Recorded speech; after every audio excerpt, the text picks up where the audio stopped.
আর্থিক প্রতারণা মামলার তদন্তে দেবাশিস কুমারের 2 ঠিকানায় আয়কর দফতরের অভিযান শুরু হয়েছে জোর রাজনৈতিক তরজা। রাহুল সিনহা বিজেপি সাংসদ তিনি কিন্তু স্পষ্টই বলছেন যে তল্লাশির কোনো নির্দিষ্ট সময় হয় না, আর অন্যদিকে জয়প্রকাশ মজুমদারের বক্তব্য টাইমিংটাই আসল। অপরাধীকে বা চোরকে ধরার জন্য সারা পৃথিবীতে কোনো সময় নির্দিষ্ট আছে? যেখানে চোরকে পাও ধরো, জেলে ভরো।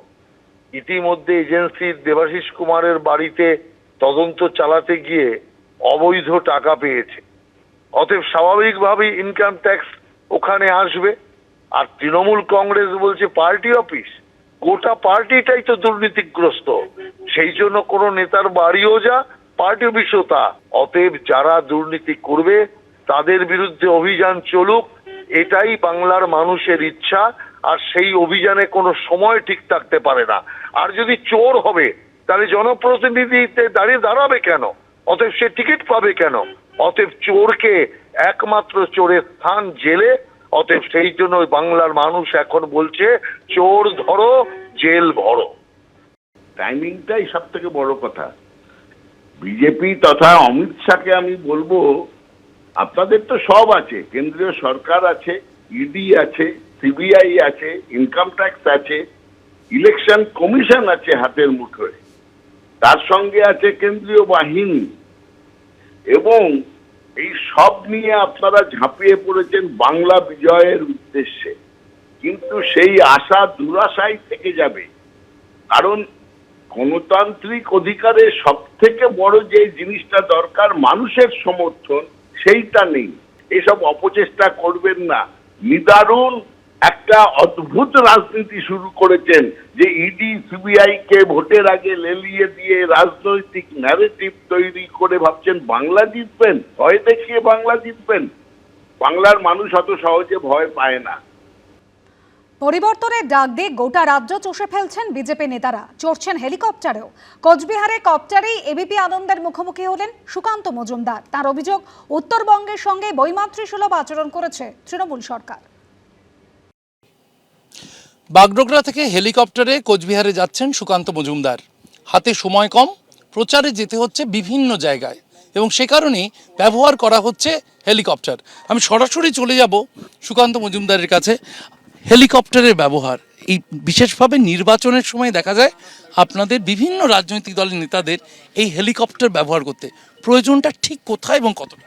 দেখুন, এইবার বিশেষ করে 26-এ নির্বাচনে যেহেতু মাত্র 2টি ফেজে নির্বাচন হচ্ছে, তো স্বাভাবিকভাবে রাজ্য নেতৃত্ব আমরা যারা আছি তাদেরকে বিভিন্ন জায়গায় পৌঁছতে হচ্ছে। এবং তার সাথে সাথে আপনারা জানেন যে নারী শক্তি অধিনিয়ম বিল এসে গেছে। আগামীকাল ভোটাভুটি আছে, যেখানে মহিলাদের লোকসভা, রাজ্যসভা এবং বিধানসভাতে 33% রিজার্ভেশন দেওয়া হবে।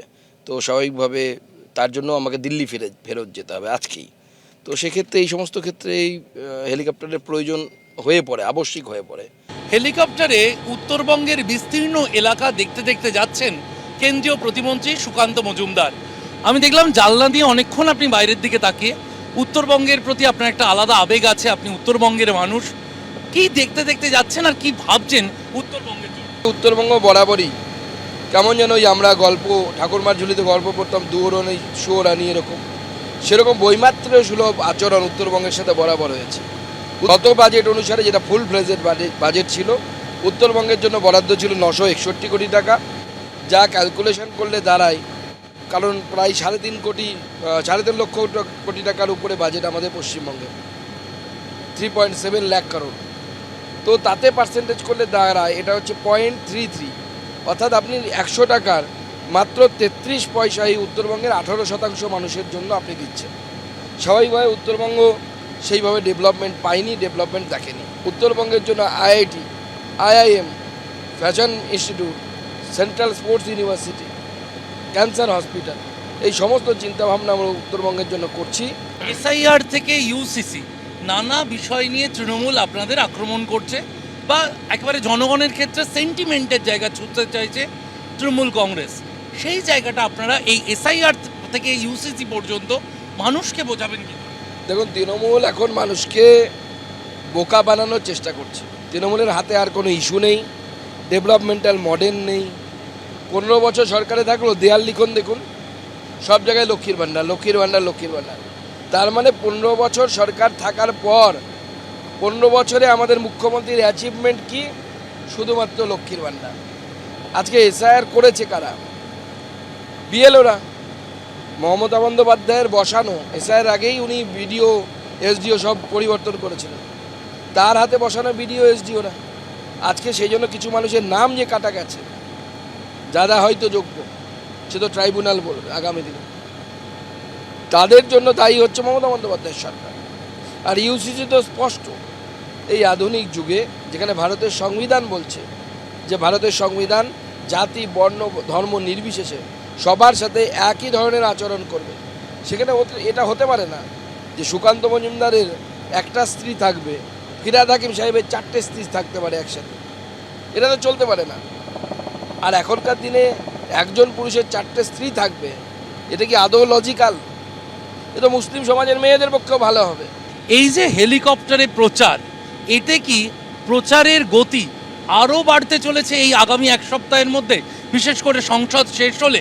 ইঙ্গিত কি? যেহেতু শেষ সপ্তাহ এরপরে শুরু হয়ে যাবে, লাস্ট সপ্তাহ পশ্চিমবঙ্গের ভোট প্রচারে, স্বাভাবিকভাবে আমাদের সেশনও শেষ হয়ে যাবে এবং এর ফলে কেন্দ্রীয় নেতৃত্ব, রাজ্য নেতৃত্ব অনেকে ফ্রি হবে। আমাদের রাজ্য সভাপতি থেকে শুরু করে আমরাও কিছুটা ফ্রি হয়ে যাব লোকসভা রাজ্যসভার কাছ থেকে, স্বাভাবিকভাবে ব্যস্ততা বাড়বে। সুকান্ত মজুমদার যা ইঙ্গিত দিচ্ছেন তাতে সংসদের এই অধিবেশন শেষ হলেই নির্বাচনের প্রচারের শেষ সপ্তাহে গতি বাড়াবে বিজেপি। তাতে বাড়তে পারে হেলিকপ্টারের সংখ্যা, বাড়তে পারে কেন্দ্রীয় নেতৃত্বের আসা যাওয়া, রাজ্য নেতৃত্বের গতিও বাড়বে, এমনটাই ইঙ্গিত দিয়ে রাখলেন সুকান্ত মজুমদার। ক্যামেরায় দিব্যেন্দু সিংহের সঙ্গে শিবাশিস মৌলিক, এবিপি আনন্দ, কোচবিহার। পূর্ব মেদিনীপুরের পটাশপুরে ভোটারদের আস্থা ফেরাতে কেন্দ্রীয় বাহিনীর রুট মার্চ, দেখুন সেই ছবি। কোনো দল আপনাকে প্রেসার করতে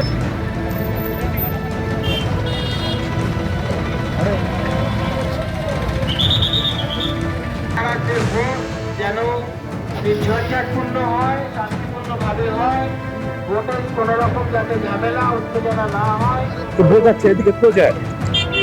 এই মুহূর্তে রয়েছি আমরা পটাশপুর থানার আড়গোয়াল বাজারে, আর এখানে কিন্তু এই মুহূর্তে কেন্দ্র বাহিনী স্থানীয় প্রশাসনকে সঙ্গে নিয়ে কিন্তু প্রচার চালাচ্ছে, যাতে এখানকার মানুষজন ভয় না পায় এবং তারা যাতে নির্বিঘ্নে ভোট দিতে পারে। কোনো জায়গায় যদি কোনো গন্ডগোল হয় সেক্ষেত্রে কিন্তু তাদেরকে নাম্বার দেওয়া হচ্ছে, সেই নাম্বারে যোগাযোগ করলে কিন্তু তৎক্ষণাৎ এখানে পৌঁছে যাবে কেন্দ্র বাহিনী বা প্রশাসনের কর্তা ব্যক্তিরা।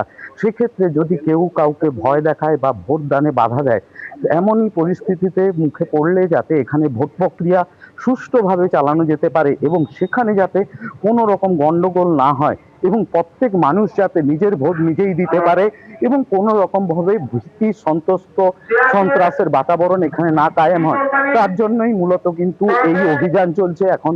এখানে স্থানীয় প্রশাসন যেমন রয়েছে তেমনই সঙ্গে রয়েছে কেন্দ্রীয় বাহিনী, তারা কিন্তু পুরো মার্কেট জুড়ে টহল দিচ্ছেন এবং টহল যেমন দিচ্ছেন এখানে সাধারণ মানুষ যারা রয়েছে তাদের সঙ্গে কথা বলছেন, জানার চেষ্টা করছেন এবং মাইকেও প্রচার করা হচ্ছে যাতে সুষ্ঠুভাবে এই ভোট প্রক্রিয়া চালানো যেতে পারে। তার জন্য মূলত এই উদ্যোগ এখনো পর্যন্ত তেমনই জানানো হয়েছে প্রশাসনের তরফ থেকে। ঋত্বিক প্রধান, এবিপি আনন্দ, পূর্ব মেদিনীপুর। এবিপি আনন্দ, এগিয়ে থাকে, এগিয়ে রাখে।